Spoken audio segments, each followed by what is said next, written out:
Hello అండి, నమస్తే. Welcome to our channel Lakshmi Vilas. ఎలా ఉన్నారండి? అందరూ బాగున్నారు కదా? ఈరోజు మన స్పెషల్ రెసిపీ వచ్చేసి బ్రేక్ఫాస్ట్ రెసిపీ అండి. చాలా ఈజీగా ఇన్స్టెంట్గా ఒక 5 మినిట్స్లో చేసేసుకునే రెసిపీ అనమాట ఇది.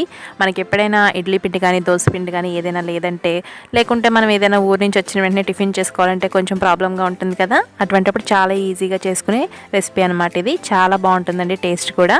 ఇన్స్టెంట్గా ఒకప్పటికప్పుడే నానబెట్టుకోకుండా వేసుకునే రెసిపీ అనమాట.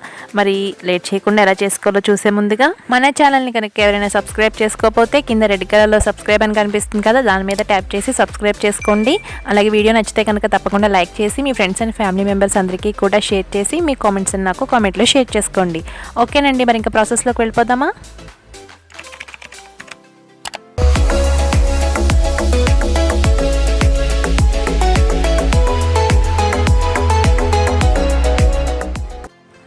ముందుగా ఒక గిన్నె తీసుకుని దానిలోకి నేను ఇక్కడ 1 కప్ వరకు గోధుమ పిండిని యాడ్ చేస్తున్నానండి. మనం దీన్ని గోధుమ పిండితో చేసుకుంటున్నాం అనమాట. దీన్ని మైదా పిండితో కూడా చేసుకోవచ్చు, కానీ ఎంత హెల్తీ కాదు కాబట్టి నేను గోధుమ పిండితో చేస్తున్నాను. ఇలా గోధుమ పిండి యాడ్ చేసుకున్న తర్వాత దీనిలోకి రుచికి సరిపడా సాల్ట్ని కూడా యాడ్ చేసుకోవాలి. అలా వేసుకున్న తర్వాత కొద్దిగా వంట సోడాని కూడా యాడ్ చేసుకోవాలి. వంట సోడా అనేది ఆప్షనల్ అండి, వేసుకున్నా పర్వాలేదు, వేసుకోపోయినా పర్వాలేదు, కానీ కొద్దిగా యాడ్ చేసుకుంటే కనుక కొంచెం సాఫ్ట్నెస్ అనేది వస్తుంది దోశకి. అందుకని అలా కొద్దిగా యాడ్ చేసుకున్న తర్వాత ఒకసారి దీన్ని మామూలుగా మిక్స్ చేసుకుందాము.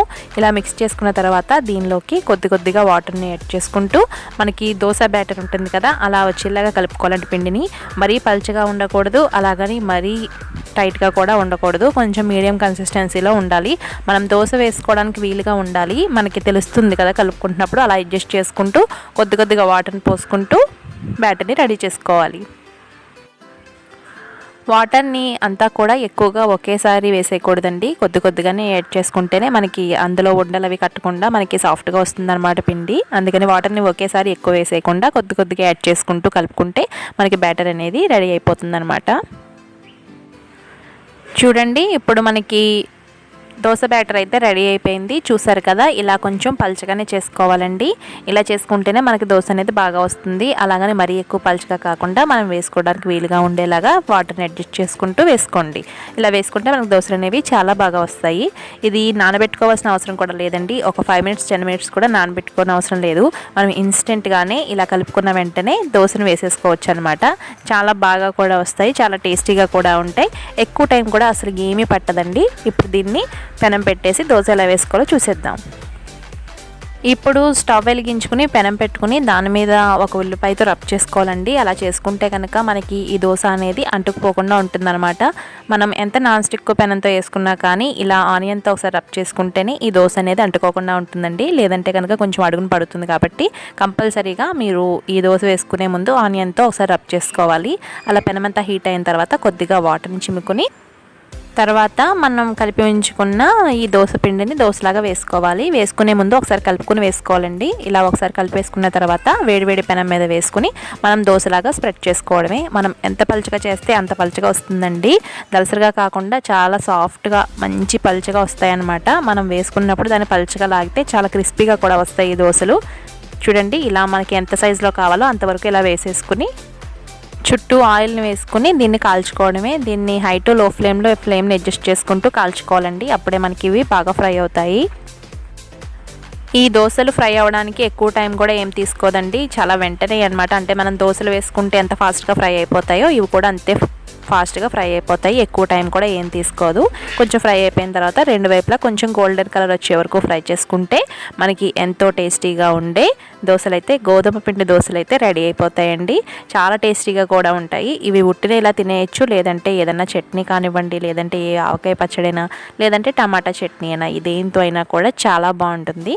మీరందరూ కూడా ఎప్పుడైనా టైం లేనప్పుడు బ్రేక్ఫాస్ట్ చేసుకోవడానికి ఇటువంటి బ్రేక్ఫాస్ట్ని ప్రిఫర్ చేయండి. చాలా ఈజీగా అయిపోతుంది, మనకి టైం చాలా సేవ్ అవుతుంది, ఎక్కువ పనిగా కూడా అనిపించదు.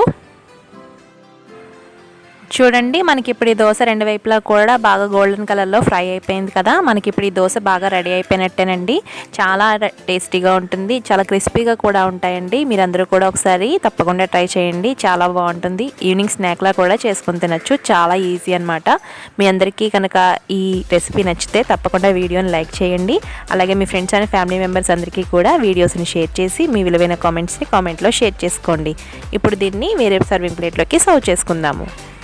దీనిలోకి టమాటా చట్నీ చాలా మంచి కాంబినేషన్ అండి, చాలా బాగుంటుంది. నేను ఇక్కడ టమాటా చట్నీతో సర్వ్ చేసుకున్నాను. మీరు ఏది చట్నీ ఉన్నా కూడా సర్వ్ చేసుకున్న టేస్ట్ అనేది చాలా బాగుంటుంది.